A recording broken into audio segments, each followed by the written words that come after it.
दोस्तों, welcome to my YouTube channel आध्यात्म और विज्ञान। इस चैनल में हम हिंदू धर्मशास्त्रों से जुड़ी हुई आध्यात्म की बातें करेंगे और इससे जुड़े विज्ञान का वैज्ञानिक विश्लेषण भी करेंगे। आज मेरा ये पहला वीडियो है जो मैं उत्तराखंड के लोक पर्व हरेले के दिन बना रही हूँ। तो आज हम इसी पर्व हरेला के विषय में बात करते हैं। हरेला पर्व पहाड़ के लोक विज्ञान से जुड़ा हुआ है। इसे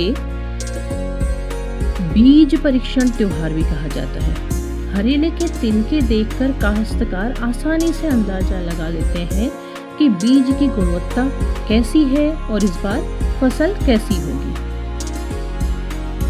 हरेले का यह त्योहार प्रकृति से जुड़ा हुआ त्योहार है। चतुर्मास में हर तरफ हरियाली छाई रहती है। प्रकृति में बड़ा ही अद्भुत निखार होता है। वर्षा होती है जो फसल के लिए बहुत उपयोगी है, क्योंकि पहाड़ की अधिकांश फसलें वर्षा पर आधारित होती हैं। तो ये पर्व और ये मौसम पहाड़ के किसानों के लिए बहुत ही महत्व वाला मौसम होता है। इस समय खेतों में धान, मड़वा, भट्ट ऐसी फसलें बोई होती हैं जो तेजी से बढ़ रही होती हैं। इसके अलावा सब्जियां बहुत अच्छी होती हैं। इस समय की जो मौसमी सब्जियां होती हैं जैसे तुरई, कद्दू, ककड़ी इत्यादि। और फलों की अगर बात करें तो आड़ू, दाड़िम, नाशपाती ऐसे फल बहुत अच्छे होते हैं। तो इस समय जो कृषक होते हैं वो अपने देवता के लिए धन्यवाद अर्पित करते हैं और इसी अर्पण के तौर पे, इसी धन्यवाद अर्पण के तौर पे ये हरेले का त्योहार मनाया जाता है। हरेला श्रावण मास की संक्रांति से 9 या 10 दिन पूर्व बोया जाता है। इसे मंदिर में किसी शुद्ध पात्र में बहुत ही शुद्ध ढंग से बोया जाता है।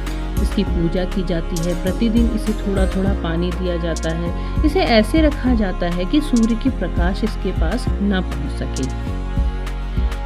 संक्रांति के दिन हरेला अच्छा उग आता है तो इसे इस दिन काटा जाता है, देवताओं को अर्पण किया जाता है।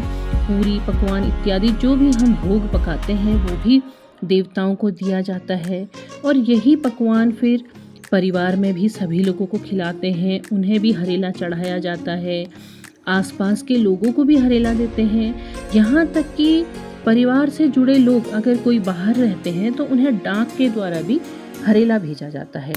तो ये जो हरेला होता है जिसमें हम 5 से 7 बीज बो करके इसे उगाते हैं, तो ये एक प्रकार से इस बात का प्रतीक होता है कि हमारी फसल इस बार कैसी होगी। अगर हरेला अच्छा उगता है तो ये माना जाता था कि जो हमारी फसल है वो बहुत अच्छी होने वाली है। कारण क्या था कि जो पुराने समय के जो हमारे लोग थे, जो हमारे पूर्वज थे, उनका आजीविका का मुख्य आधार कृषि ही था।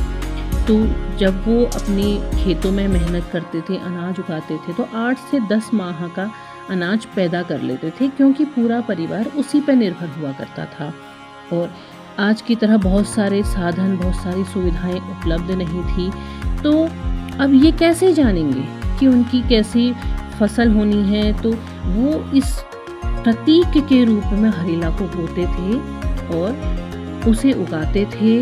तो उससे ये अंदाजा लगाया जाता था कि जैसे तिनके होंगे वैसी हमारी फसलें भी होंगी। और दूसरी ओर ये ईश्वर को भी धन्यवाद अर्पण करने के लिए ये त्योहार या ये हरेला बोया जाता था, क्योंकि उत्तराखंड है शिवालिक श्रेणी में। शिवालिक यानी कि शिव का घर या शिव की भूमि। तो ये जो पूरी भूमि है इसे शिव की भूमि माना जाता है और शिव अन्न धन के देवता माने जाते हैं। तो वो अन्न धन प्रदान करते हैं, इसीलिए हरेले को बोया जाता है और उन्हें चढ़ाया भी जाता है। क्योंकि हरेला काटने से पहले इसको दाड़िम की टहनी से इसकी गुड़ाई की जाती है। शुक्रवार के दिन घरों में मिट्टी से शिव, पार्वती, गणेश, कार्तिकेय के डिकारे, उनके प्रतीक बनाए जाते हैं। हरेले से उन सब की पूजा की जाती है और पहले हरेला इष्ट देव को ही अर्पित किया जाता है। अब इस लोक परंपरा से जुड़ी हुई एक मुख्य बात एक और है कि ये मान्यता है कि हरेले के दिन कोई भी पौधा क्यों, अगर उसकी कोई शाख भी अगर रोपित की जाती है तो वो उग आती है। उसे उगने में कुछ ही दिन लगते हैं और वो हो जाती है जब अपेक्षाकृत अन्य मौसमों की।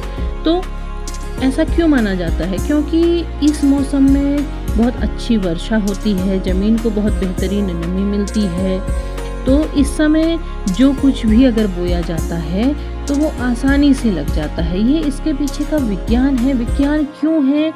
क्योंकि हमारे पूर्वजों की जो मान्यताएं थी, अगर हम उन्हें वैज्ञानिक रूप से या आज अगर बारीकी से देखें तो वो वास्तव में सत्य प्रतीत होती हैं, क्योंकि हमारे पूर्वजों ने किसी विशेष रूप को या किसी आकार को नहीं गढ़ा था।